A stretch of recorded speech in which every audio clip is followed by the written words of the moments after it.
Ka-idol, sa loob ng 26 days, malaki na yung ano ko, radish. Yan oh, malaki na yung radish.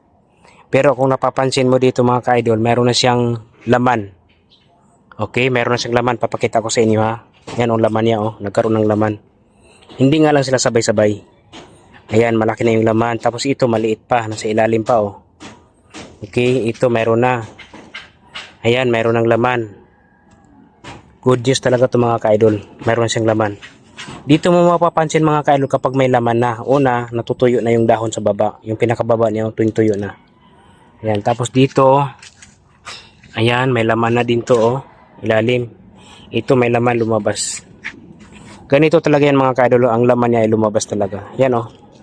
Kapag nag-umpisa na yung pagtuyo ng dahon, ibig sabihin meron na itong laman. Pero yung dahon niya na hindi pa natutuyo, hindi pa ito nagkaroon ng laman. So, yun ang babasihan mo. Ito naman yung radish na ginagamit kong buto na tinatanim. Ang variety nito ay Speedy. Ito yung radish na malaki siya. Ang 1 kilo ay kaya magtimbang ng 5 piraso. Yan o, 5 piraso, 1 kilo. Ang kagandahan sa radish na ito, ganito, puti yung ano niya, balat niya. At saka, ano siya, makinis. Yan o, yung variety niya, Speedy.